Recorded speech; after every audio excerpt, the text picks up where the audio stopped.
What's going on, everyone? Chris here with Clutter Reduction Junk Removal in Palm Beach County, Florida, and today I wanted to do something a little different. I saw this on a different channel that came from a handyman small business perspective. I thought it was kind of cool, and what the topic is to discuss what you would do differently given that if you were to restart your business over again. And I thought this would be incredibly useful because I'm sure, like many of you, the way you started off, looking back now with the experience you have, you probably would have changed quite a bit to really help save you time, money, or both.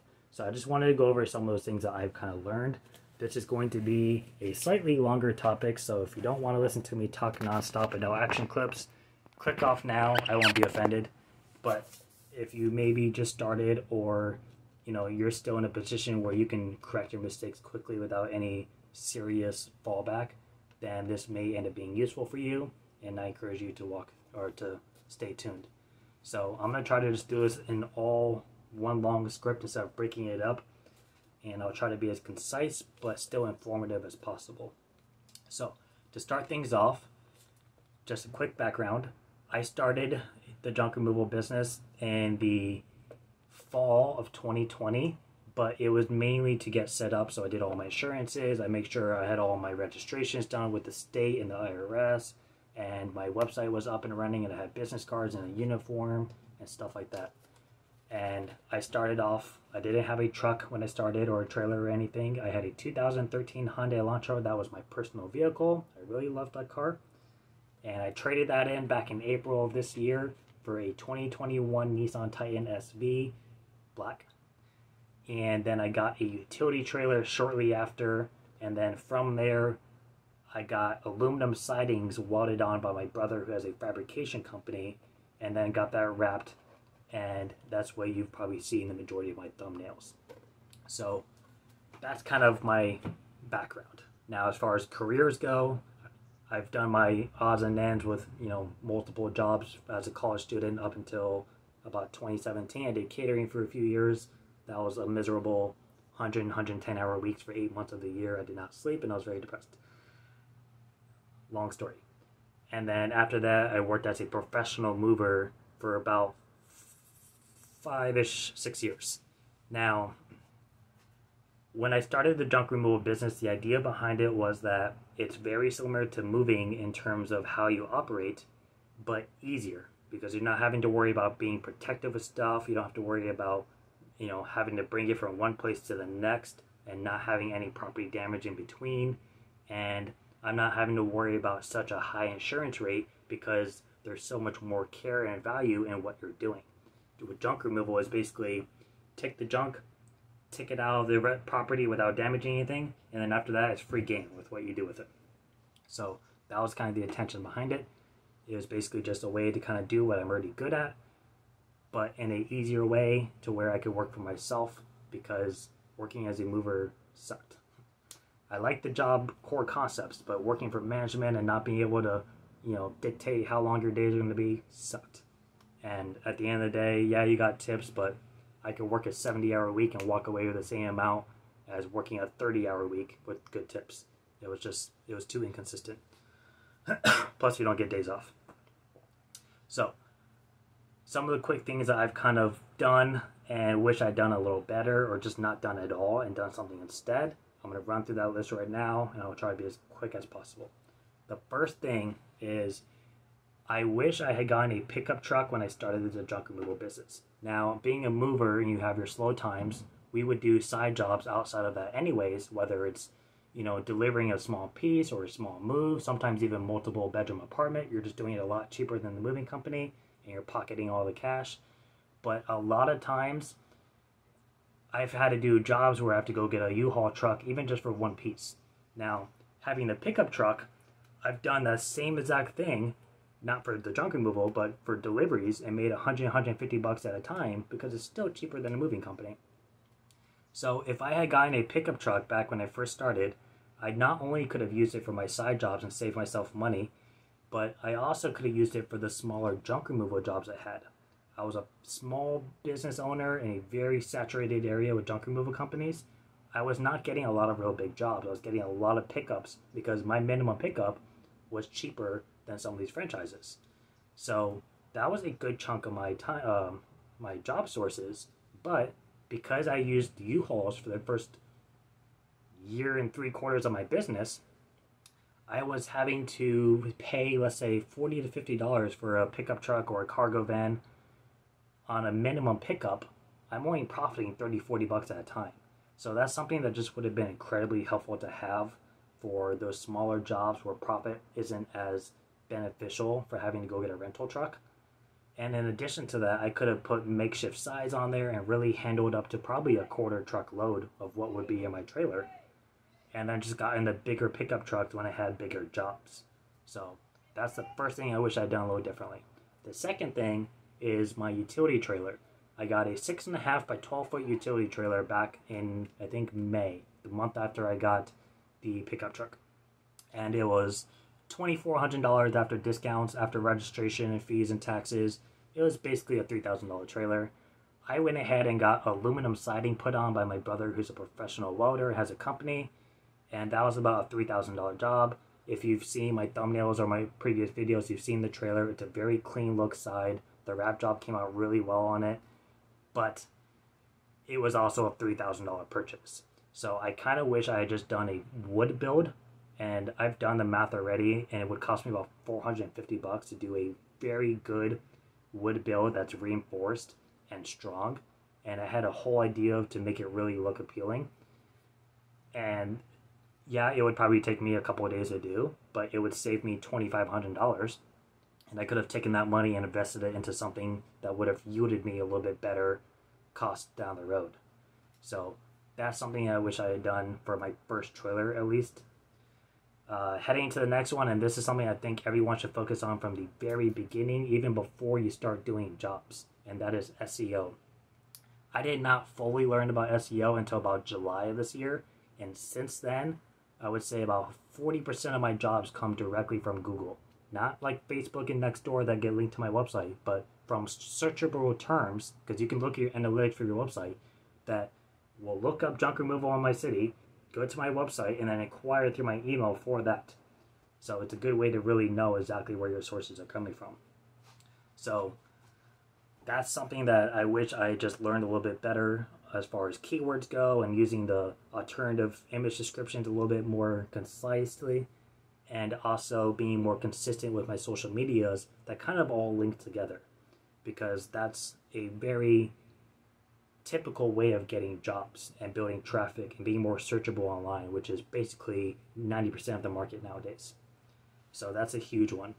The next thing is professional marketing. Now, when I say professional marketing, I don't mean paying a professional to do my marketing for me. What I mean is, when I started, I got permission from my moving company to promote my business cards to the clients that we moved, and that was probably 1/3 of my jobs. And I handed out cards and flyers to real estate offices, storage units, and apartment buildings for their residents, or to do work for the actual building itself.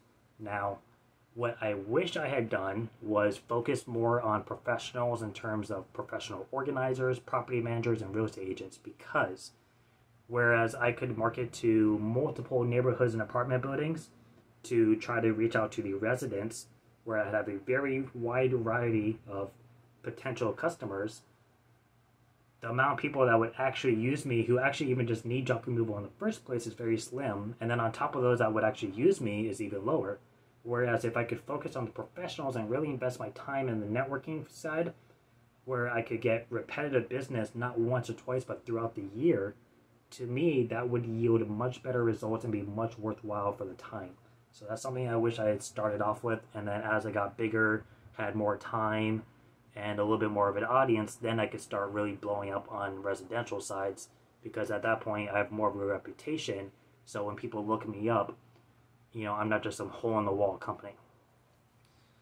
The next thing, which is super important, and I just started doing it like 2 months ago, and that is paying myself first and building an envelope system for the business. So because I've always worked part-time and my goal was just to build a business, I never really paid myself money from the business unless I really needed it. I just reinvested it back into the business, which I don't think is necessarily a bad thing, but I do think that I should have been paying myself for something, because at that point, what's the difference between slaving away at this versus working a 9 to 5 for somebody else? if I'm not making money from this? That's the whole point, is time and financial freedom. So that's something I wish I had started doing in the beginning. As far as the envelope system goes, I got it from the book Profit First by Mike Malowitz. We got them at JunkCon for free back in North Carolina this year. But its idea is you pay yourself first as owner, and then you have a breakup system of profit, taxes, owner expenses, or operation expenses and stuff like that. So you're always delegating your money to these specific places and then budgeting yourself to those actual accounts so that you're never going overboard and you always know exactly where your money is.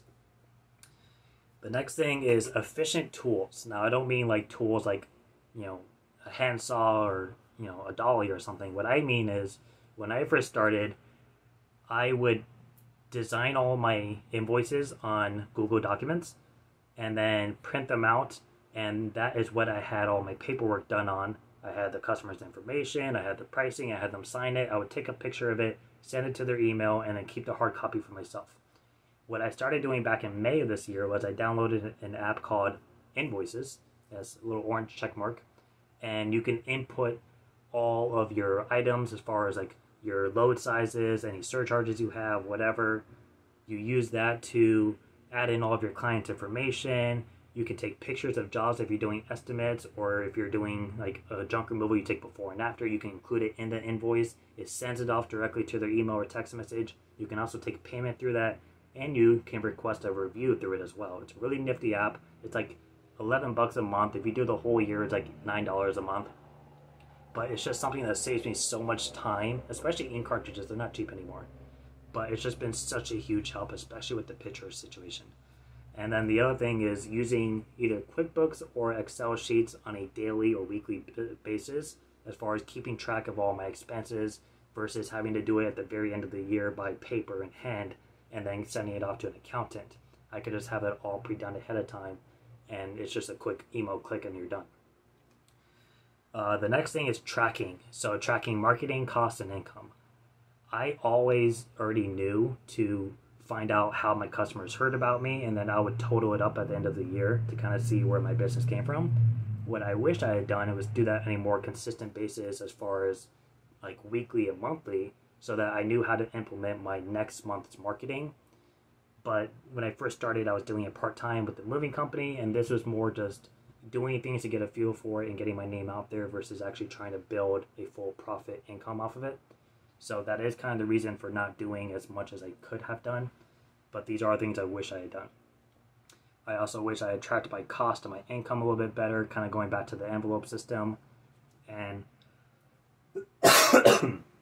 even just tracking how I market it. So if I did 10 ghost routes in February and I marketed to 4 different apartment buildings, and I went to all the assisted livings in my city, and then the following month in March, maybe a couple people call and say, hey, I saw your truck or trailer when you're driving around, blah, blah, blah. Or, hey, I'm at so-and-so assisted living, the manager gave me your card. Or, hey, I'm at so-and-so apartment building, the front desk gave me your card.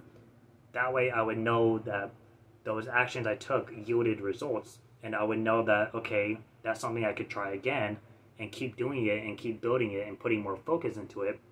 Whereas, let's say I went to all those assisted livings and no one called me for 6 months. I would rather not waste my time going there if it's not going to be a market that's going to bring me results. So I just wish I had tracked that a little bit better and had it a little bit more in better detail. And then the last thing, and this is very specific to me, but I'm sure some of you guys probably do it as well, and that is really focusing on the services you provide. So like I said, I was a professional mover, so when I started the junk removal, I also was doing move labor service as well, whether it's packing, unpacking, or loading or offloading a storage unit, pod, a rental truck, whatever. I didn't necessarily do moving from point A to point B. If I did, I got a rental truck and I made sure that they realized that there's no insurance involved. I'm just using them as like a helping hand. But that is a service I provided because it didn't require the same type of insurance as what you would as a normal moving company. But that proved to have some complications and a lot of disagreements with customers, and at the same time I was getting tired of moving. So that's just something I wanted to back off of. What I wish I had done instead was, instead of focusing so much time and energy and stress into that, I wish I had saved up and bought a second trailer, built it up with the wood building like I mentioned before, that $2,500 savings could have gone to another trailer, and I could have used that trailer for rentals, which is a goal for 2023, is to do trailer rentals, but with a dump trailer. But even just starting out with the utility trailer, that's something where I was only doing this part-time, and that part-time, it wasn't like I had a job lined up every day that I was available. You know, I could go weeks without no jobs, but it was fine because I had another source of income. That was my primary. But if I could have someone rent my truck and just go pick it up the next morning or something, I'm making money without having to do the work. So that's just something I wish I had just focused on junk removal instead of trying to tie in all these other services.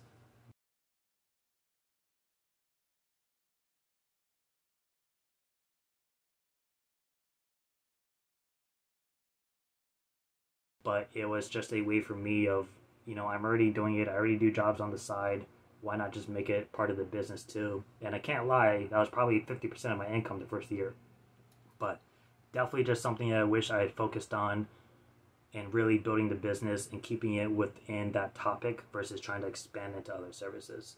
So that's all I got. This definitely came out a lot shorter than the last clip I just filmed. Knocked off about 9 minutes, so you're welcome.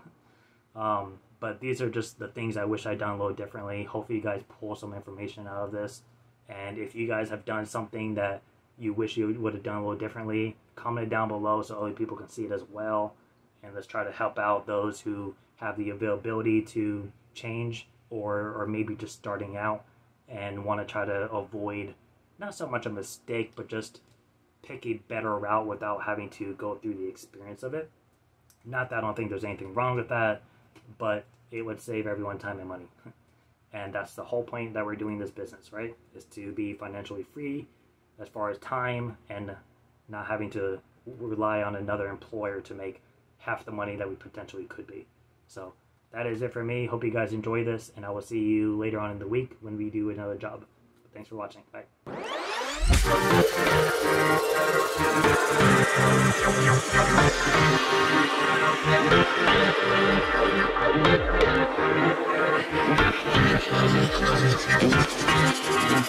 Oh.